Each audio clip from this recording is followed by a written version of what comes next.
মধ্যবিত্তের সংসারে কী হবে ভাবতে ভাবতে ঘরে যা থাকে তাই দিয়েই সুস্বাদু রান্না করে চালিয়ে দিই।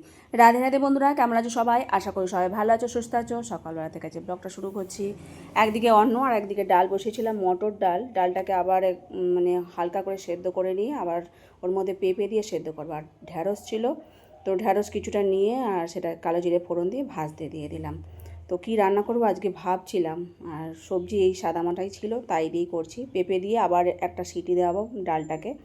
তো সর্ষে বাটা আর পোস্ত একসাথে বেটে নিচ্ছি কাঁচা লঙ্কা দিয়ে, সেটাই এই ঢ্যাঁড়সের মধ্যে দিয়ে দেবো। কুঁদরি ছিল, তো কুঁদরিটাকে ভাজবো। আর আলু একটু লম্বা লম্বা করে বানিয়ে নিয়েছিলাম কুঁদরির মতোই, তো সেটাই একটা শুকনো লঙ্কা ফোড়ন দিয়ে ভেজে নিচ্ছি। কী রান্না করবো ভাবছিলাম।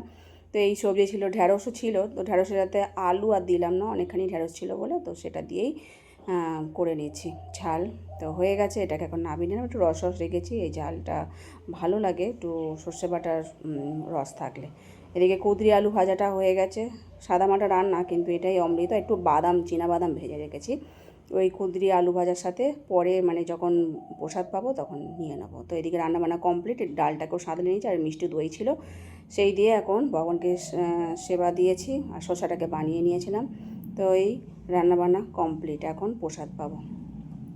তো ভালোই লাগে বাদাম ভাজার সাথে এরকম করে আলু ভাজা হোক, যে কোনো ভাজাই হোক, বাদামটা ভেজে নিলে খেতেও ভালো লাগে। আর এটা হলো সন্ধেবেলা, খাওয়া দাওয়ার পর সংসারের কাজকর্ম সেরে নিয়েছি, আর দুপুরবেলা একটু রেস্ট নিয়ে আবার সন্ধ্যা আরতি করা হয়ে গেছে। এখন ভাই বোন দুজনে মিলে এখন ম্যাগি করেছে, তো ভেজ ম্যাগি, তো সেটাই এখন প্রসাদ পেলো। আমার কিছুটা জব ছিল, সেটা করে নিলাম, নিয়ে এসে রান্না করে চলে এসেছি।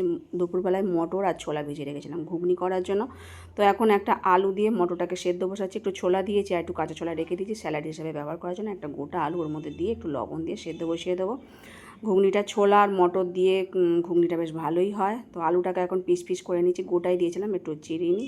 তো ভালোই সেদ্ধ হয়ে গেছে। একটু জিরে শুকনো লঙ্কা ফোড়ন দিয়ে আলুটা দিয়ে দিলাম, নুন হলুদ দিয়ে ভাজা ভাজা করে নিয়ে একটা গোটা টমেটো দিয়ে দিচ্ছি, একটু আদা বাটা দিয়ে দেবো, তারপরে ঘুগনিটা দিয়ে আর নেড়ে চেড়ে জল ঢেলে নেবো। নামানোর সময় একটুখানি গুঁড়ো মশলা আছে, জিরে ধনে শুকনো লঙ্কা গুঁড়ো, সেটা দিয়ে দেবো। একটু কাঁচা লঙ্কা কুচি, তেঁতুল আছে, কাঁচা তেঁতুল, সেটা কাঁচা তেঁতুল না পাকা তেঁতুল, সেটাকে ভিজিয়ে রেখে দিয়েছি। এটা গুলে যেরকম দোকানে দেয়, একটু টক টক ভালো রাখার। বউজি অফিস থেকে আসার সময় রসগোল্লা নিয়ে এসেছিলো, তো সেই দিয়ে ভগবানকে সেবা দেবো। এদিকে আমি তরকারিটা বসিয়ে, আটাও মাখা হয়ে গেছে, কাঁচা লঙ্কা কুচিটাও দিয়ে দিয়েছি এর মধ্যে, আর একটু স্যালাডের সাথে রেখে দিয়েছি শশার সাথে।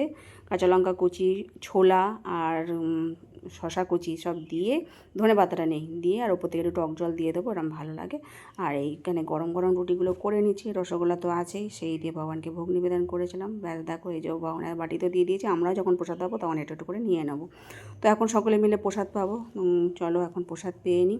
প্রসাদ পাওয়ার পর সমস্ত কাজকর্ম গুছিয়ে নিয়েছি, বাসনগুলো উপর করে গেছিলাম, ওগুলো গুছিয়ে রেখে দিয়েছি, রান্নাঘরও মুছে ক্লিন করে নিয়েছি। এখন ভগবানকেও শয়ন হয়ে গেছে, সব কাজ কমপ্লিট। আর আজকের মতো ভিডিও শেষ করছি। সকলে ভালো থেকো, হরে কৃষ্ণ।